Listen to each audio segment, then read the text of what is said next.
Hello students, welcome to our channel. आज के इस वीडियो में मैं आप लोग को पढ़ाने वाला हूँ क्लास 11th ओसीएम से चैप्टर नंबर 7 और आज का हमारा टॉपिक है meaning and characteristics of public corporation. वैसे बात करें तो अगर मैं मार्किंग स्कीम की बात करूं तो यहाँ पे ये वाला टॉपिक आपको एग्जाम में 3 मार्क्स का देखने को मिल सकता है। इवन आपकी एक्सरसाइज में भी ये टॉपिक 3 मार्क का देके रखा हुआ है। और एग्जाम में अगर मान लो फीचर्स पूछे, फीचर्स ऑफ पब्लिक कॉर्पोरेशन, तो फीचर और कैरेक्टरिस्टिक्स एक ही होती है, तो आपको सेम आंसर लिखना है। तो अगर आप लोग ये टॉपिक को बहुत अच्छे से समझना चाहते हो तो वीडियो को एंड तक जरूर देखना। आगे बढ़ने से पहले मैं आप लोग को बता दूं कि अगर आप लोग ने हमारी चैनल को सब्सक्राइब नहीं किया है ना तो कर लेना, बिकॉज जब तक आपका 11th 12th फिनिश नहीं हो जाता तब तक हम आपके लिए वीडियोस बनाते रहेंगे। और मैं आपको गारंटी देता हूं कि पूरे यूट्यूब पे कोई भी ऐसी चैनल नहीं है जो आपको इतनी परफेक्ट तरीके से वीडियो प्रोवाइड करती हो, इतना परफेक्ट कंटेंट पढ़ाती हो। तो चलिए शुरुआत करते हैं आज के हमारे इस टॉपिक की meaning and characteristics of public corporation. पहले हम लोग इसका मीनिंग देख लेते हैं कि पब्लिक कॉर्पोरेशन होता क्या है। तो देखो, public corporation is that which comes into existence through a special act of parliament और legislative assembly। कोई भी ऐसा बिजनेस जो ऐसे तो है गवर्नमेंट का, क्योंकि अपने पब्लिक सेक्टर पढ़ रहे, तो जो भी ऐसा बिजनेस जो स्पेशल एक्ट किस कहां पे पास किया गया हो, पार्लियामेंट में, या तो फिर स्टेट लेजिस्लेटिव के अंदर, या तो लेजिस्लेटिव असेंबली के अंदर, तो उसको हम लोग पब्लिक कॉर्पोरेशन कहते हैं। और इस एक्ट के अंदर जो कॉर्पोरेशन की ऑथोरिटीज, ड्यूटीज, वो सारी मेंशन की हुई होती है। साथ में राइट्स, रिस्पॉन्सिबिलिटीज क्या रहेगी ये भी मेंशन किया होता है। सर्विस रूल्स क्या रहेंगे एम्प्लॉयज के लिए, और क्या रिलेशनशिप रहेगी गवर्नमेंट के डिपार्टमेंट के साथ, ये सारी चीज इस एक्ट के अंदर मेंशन किया हुआ होता है। जैसे आपको एग्जांपल दे तो एलआईसी हो गया, लाइफ इंश्योरेंस कॉर्पोरेशन, एफसीआई हो गया, फूड कॉर्पोरेशन ऑफ इंडिया, या Gujarat state text book board हो गया।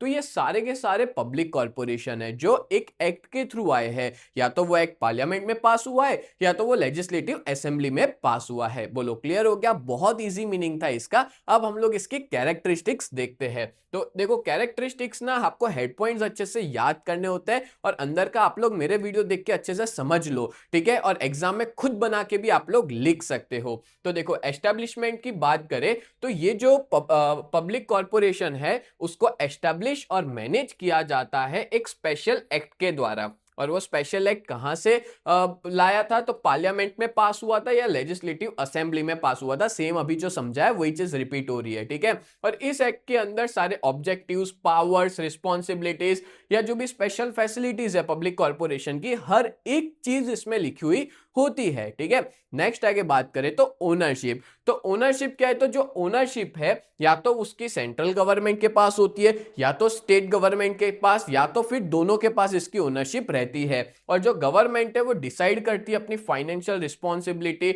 और प्रॉफिट शेयरिंग इस कॉर्पोरेशन में। मतलब गवर्नमेंट ही हर एक चीज डिसाइड करती है। अल्टीमेटली ये पब्लिक सेक्टर है और पब्लिक सेक्टर मतलब होता है गवर्नमेंट का बिजनेस, ठीक है? और यहाँ पे जो भी बर्डन होता है लॉस का, वो भी कौन बॉर्न करता है? बॉर्न मतलब बेयर करता है, नुकसान उठाता है गवर्नमेंट, खुद उठाती है। बोलो क्लियर? नेक्स्ट आगे बात करें तो number 3, capital accumulation through government.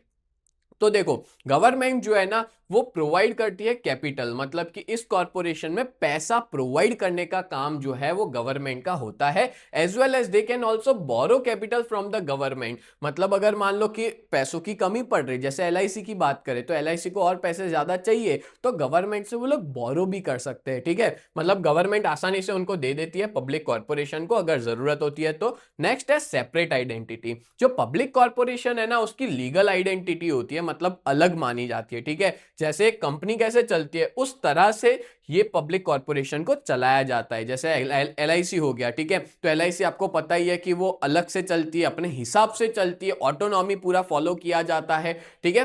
तो सेपरेट लीगल आइडेंटिटी होती है। देन है नंबर 5, मैनेजरियल ऑटोनॉमी। इसका मतलब होता है कि वो जो बिजनेस है वो अपने हिसाब से चलता है, ना कि गवर्नमेंट के दबाव में आके हर एक डिसीजन। जैसे एग्जांपल दे तो एलआईसी, लाइफ इंश्योरेंस कॉर्पोरेशन, तो वो अपने हिसाब से चलता है, पूरा ऑटोनॉमी है। ऐसा नहीं है कि गवर्नमेंट कहेगी वैसा ही होगा। हाँ, पर पार्लियामेंट में जो भी डिसीजंस वगैरह पास होंगे उस बेसिस पे यहाँ पे वर्क किया जाएगा, पर पूरा रहता है ऑटोनॉमी। तो ओनरशिप जो है वो गवर्नमेंट की रहती है, पर उसके बावजूद इसमें ऑटोनॉमी आपको देखने को मिलेगी, कंप्लीट ऑटोनॉमी, पूरा फ्रीडम दिया जाता है। यहाँ पे कोई तरह के मिनिस्टर का इंटरफेरेंस नहीं होता इनकी डे टू डे एक्टिविटी, ठीक है, ये स्पेस आएगा डे टू डे एक्टिविटी में, तो याद रखना यहाँ पे कोई मिनिस्टर इंटरफियर नहीं करता। और ये कॉरपोरेशन जो है उसमें इतनी फ्रीडम तो होती है कि वो अपने डिसीजंस खुद ले सके, और वो सारे डिसीजन जो वो ले रहे हैं उसको आसानी से इंप्लीमेंट भी कर सके, ठीक है। तो टोटली फ्रीडम है,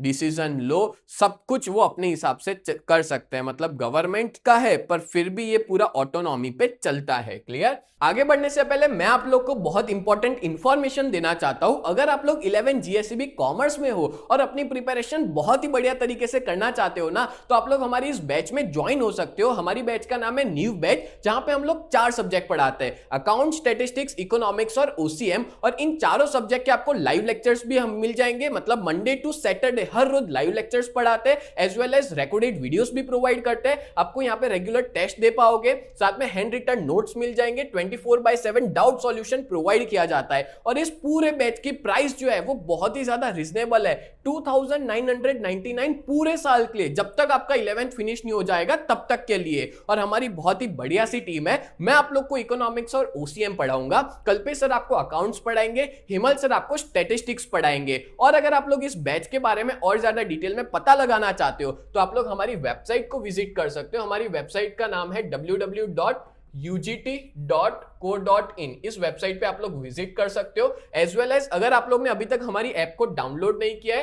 तो प्ले स्टोर पे जाकर के यूजीटी नाम से आप सर्च कर सकते हो, प्ले स्टोर पे अवेलेबल है, जाके डाउनलोड कर लीजिए। और अगर आप लोग आईफोन यूजर हो तो ऐप स्टोर के ऊपर माई इंस्टीट्यूट के नाम से अवेलेबल है, आप वहां पे जाकर के भी डाउनलोड कर सकते हैं। और उसका ORG कोड है VUGKX, उसका ORG कोड है, ठीक है। और अगर आप लोग हमारा कांटेक्ट करना चाहते हो, अपने पेरेंट्स की बात करवाना चाहते हो, तो हमारा कांटेक्ट नंबर है 7202012221, ये हमारे ऑफिस का कांटेक्ट नंबर है, इस पे आप लोग कांटेक्ट कर सकते हो। सच बता रहा हूं, इस बैच में अगर आप ज्वाइन हो जाते हो ना तो आपका बहुत ही बढ़िया रिजल्ट आएगा। अभी तक बहुत सारे ऐसे बच्चे हैं जो इस बैच में जुड़ चुके हैं, और बहुत से ऐसे भी बच्चे हैं जो ऑफलाइन में भी ट्यूशन जाते हैं और अपने बैकअप के लिए वो लोग हमारी इस बैच में जुड़े हुए हैं, और जिनका रिजल्ट भी बहुत अच्छा खासा आ रहा है। तो जल्द से जल्द आप लोग हमारी इस बैच में जुड़ जाइए, जिसमें आपका ही फायदा है। चलो आगे बढ़ते हैं नेक्स्ट टॉपिक पे।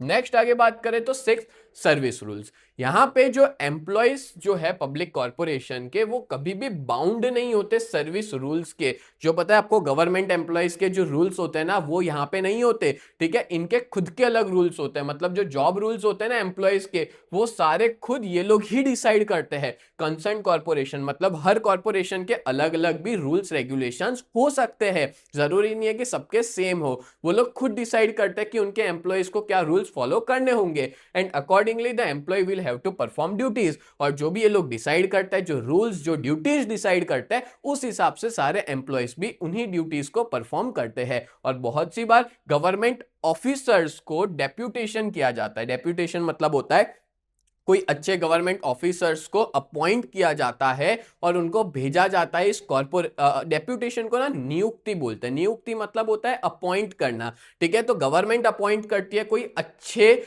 गवर्नमेंट ऑफिसर्स को, ठीक है, जिसके बेसिस पे इस कॉर्पोरेशन को वो मैनेज कर सके बढ़िया तरीके से, ठीक है। जब भी कोई दिक्कत आती है तो गवर्नमेंट भेजती है। देन है number 7, management through board of directors. तो जो बोर्ड ऑफ डायरेक्टर्स है ना वो मैनेज करते हैं इस पूरे पब्लिक कॉर्पोरेशन को। अब गवर्नमेंट खुद अपॉइंट करती है कि कौन कौन बोर्ड ऑफ डायरेक्टर रहेगा, क्योंकि सीधी सी बात है ये बिजनेस किसका है, गवर्नमेंट का है, पब्लिक सेक्टर है, तो वही डिसाइड करेगी कि उसमें बोर्ड ऑफ डायरेक्टर कौन रहेंगे, ठीक है। तो या तो कोई सेलिब्रिटी होगा, या तो कोई एमिनिएंट पर्सनालिटी होगा, कोई अच्छी पर्सनालिटी, अच्छा रेप्यूटेशन वाला पर्सन होगा, या कोई प्रोमिनिएंट इंडस्ट्रियल एक्सपर्ट होगा, या कोई प्रोफेशनल होगा जो बोर्ड ऑफ डायरेक्टर बनेगा। और वो कौन अपॉइंट किया जाएगा, गवर्नमेंट उसको अपॉइंट करेगी। Clear? Next, board of directors take care of policy decision. और हर एक बोर्ड ऑफ डायरेक्टर जो भी अपॉइंट किए जा रहे हैं वो सारे पॉलिसी डिसीजंस का ध्यान रखते हैं। और मैनेजिंग डायरेक्टर्स जो होते हैं, ठीक है, वो रिस्पॉन्सिबल होते हैं कि वो इंप्लीमेंट करे जो भी पॉलिसी डिसीजन लिया जा रहा है वो,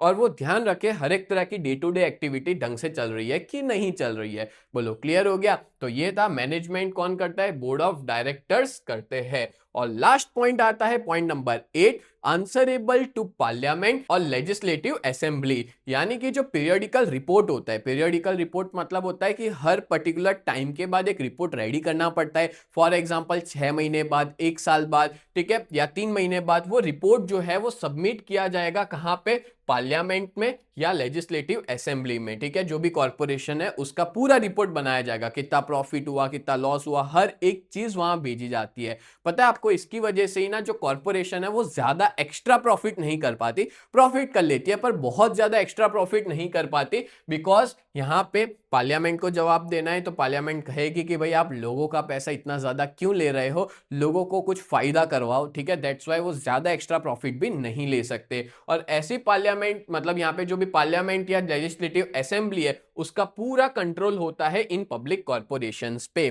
ठीक है। गवर्नमेंट का जितना कंट्रोल नहीं होता उससे ज्यादा पार्लियामेंट और लेजिस्लेटिव असेंबली का पूरा कंट्रोल रहता है। बोलो क्लियर हो गया, मतलब ओनरशिप गवर्नमेंट की है पर कंट्रोल किसका है, पार्लियामेंट और लेजिस्लेटिव असेंबली का। डन है, समझ में आ गया आप सभी लोग को। तो आज के इस वीडियो में अपने ने मीनिंग एंड कैरेक्टरिस्टिक्स पढ़ी पब्लिक कॉर्पोरेशन की, तो उम्मीद करता हूं ये पूरा वीडियो आपको बहुत अच्छे से समझ में आया होगा। तो ऐसे ही वीडियोस देखने के लिए आप लोग हमारे चैनल को सब्सक्राइब करें और हमें सपोर्ट करें, आपके हर एक दोस्त तक ये आप अपना ये वीडियो पहुंचाएं, और आपके एक सब्सक्राइब से हमको मोटिवेशन मिलता है कि आपके लिए ऐसे ही और भी वीडियोस बनाते रहे। तो चलिए मिलते हैं नेक्स्ट वीडियो में, तब तक के लिए bye and thank you so much.